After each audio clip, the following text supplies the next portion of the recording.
अस्सलामुअलैकुम, welcome to my YouTube channel. उम्मीद है आप जहाँ भी होंगे खुशाबाद खैर आफियत के साथ होंगे। आज मैं लेकर आई हूँ रमज़ान के लिए बहुत ही मज़ेदार सी फ़्रेंच फ्राइज़ की रेसिपी। लेकिन ये फ़्रेंच फ्राइज़ उस फ़्रेंच फ्राइज़ से बहुत ही मुख्तलिफ है जो हमने इससे पहले खाए हुए हैं। ये बहुत ही क्रिस्पी होते हैं। तो चलिए देखते हैं किस तरह से बनते हैं। आलू मैंने 1 किलो लिए हैं। पानी मैंने बॉईल करने के लिए रख दिया था। जब पानी गर्म हो जाए तो आलू को मैं इसमें शामिल कर रही हूँ। 1 चाय का चम्मच मैंने नमक इसमें शामिल कर दिया है ताकि जो आलू हैं वो उबलने के बाद फीके महसूस ना हो। हाई फ्लेम पर आलूओं को मैंने उबलने के लिए रख दिया था। आलूओं को मैंने बहुत अच्छी तरह से उबाल लिया है ताकि मैश करने में आसानी हो। आलू उबल चुके हैं। आलू का जो छिलका है कोशिश कीजिए कि जो जितना गर्म आप बर्दाश्त कर सकें उतने गर्म गर्म में ही आप इसका छिलका उतार लीजिए, ताकि गर्म में जब हम इसे मैश करेंगे तो ये बहुत ही अच्छी तरह से मैश हो जाएगा। आलूओं का छिलका मैंने उतार लिया है। यहाँ मैंने लिया है एक बोल। किसी भी बर्तन में आप एक छलनी रख दीजिए, जिस तरह से आटा छानने की छलनी हमारी होती है इस तरह से एक बारीक सी छलनी रख दीजिए। उस छलनी पर आप रख दीजिए आलूओं को और किसी मैशर की मदद से या किसी स्पैचुला की मदद से प्रेस करके आलूओं को अच्छी तरह से मैश कर लीजिए। जब आप मैश करेंगे तो छलनी से होते हुए जिस तरह से हम आटा छानते हैं, ये जो उबले हुए आलू हैं ये इस तरह से नीचे निकलेंगे। ये देखें, तमाम आलू मैंने छान लिए हैं। ये देखें, आलू उबले हुए आलू की वजह से कितना स्टिकी हो गया है। इस तरह से छलनी के पीछे से किसी स्पैचुला की मदद से तमाम आलू जो है वो अलग कर लीजिए। यहाँ फ्लेवर के लिए मैं इसमें ऐड कर रही हूँ नमक। नमक मैंने लिया है 1 चाय का चम्मच। आप चाहें तो अपने टेस्ट के अकॉर्डिंगली थोड़ा सा बढ़ा दीजिए। पिसी काली मिर्च मैंने इसमें शामिल की है 1 चाय का चम्मच। अगर आप चाहें तो पिसी काली मिर्च और नमक के साथ भी आप फ्रेंच फ्राइज़ को इसी तरह से बना सकते हैं, लेकिन फ्लेवर को इन्हेंस करने के लिए मैं यहाँ कुछ और स्पाइसेस भी ऐड करूँगी। चिकन पाउडर आपको बहुत ही आसानी के साथ मिल जाता है। यहाँ मैं ऐड कर रही हूँ चिकन पाउडर 1 चाय का चम्मच। ऑरिगानो मैं इसमें ऐड कर रही हूँ तकरीबन आधा चाय का चम्मच के करीब। कॉर्नफ्लोर मैंने इसमें शामिल किया है 8 खाने के चम्मच या हाफ कप के करीब। कॉर्नफ्लोर से हमारी फ्राइज़ की बाइंडिंग बहुत अच्छी तरह से हो जाएगी।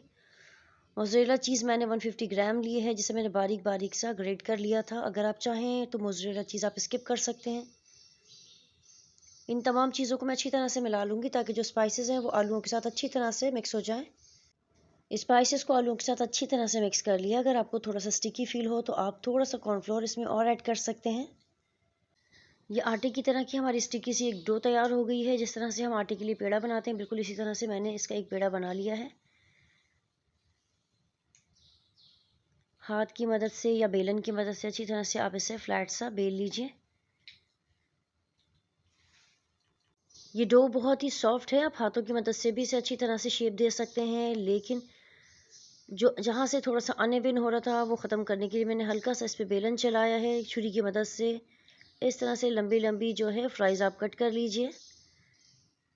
इस तरीके से फ़्राइज़ बनाना बहुत ही आसान है। आप चाहें तो इस तरह से भी फ़्राइज़ बना सकते हैं। दूसरा तरीका है वो मैं आगे बताऊंगी, वीडियो को आपको लास्ट तक देखना है।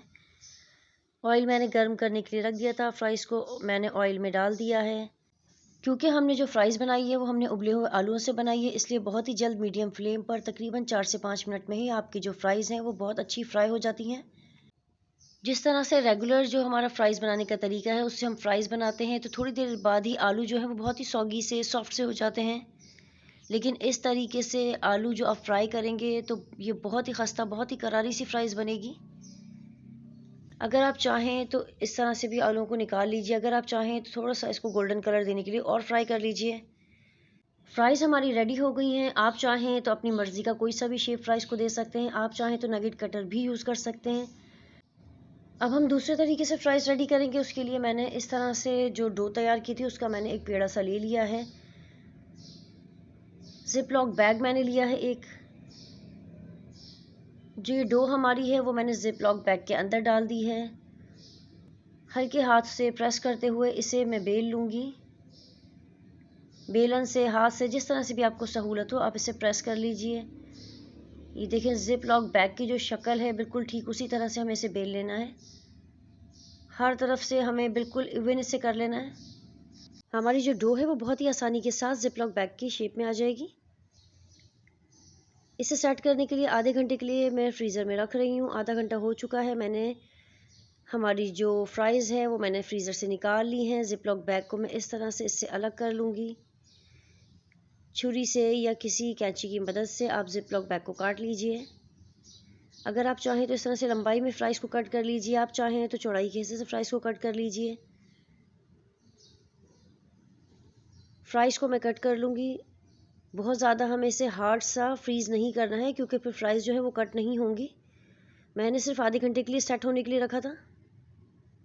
अगर आप चाहें तो फ़्राइज़ की कटिंग के बाद उसे फ्रीज़ कर सकते हैं ताकि रमज़ानों में ये आपके आसानी के साथ काम आ सके। यहाँ मैं कुछ फ़्राइज़ जो है वो फ्राई कर रही हूँ। 4 से 5 मिनट में ही मीडियम फ्लेम पर हमारी जो फ़्राइज़ हैं वो बहुत अच्छी तरह से रेडी हो गई हैं। रेगुलर फ़्राइज़ के मुकाबले में ये बहुत ही खस्ता, बहुत ही करारी होती हैं। बच्चों को ये बहुत पसंद आने वाली है। रेगुलर फ़्राइज़ के मुकाबले में इसका जो साइज़ है वो बहुत ज़्यादा बड़ा है। बच्चे बहुत ही ज़्यादा एक्साइटेड थे कि इतने बड़े आलू कहाँ से लेकर आई हैं फ़्राइज़ बनाने के लिए। आप इसे केचप के साथ एंजॉय करें, बिना केचप के भी ये बहुत ही मज़े की लगेंगी।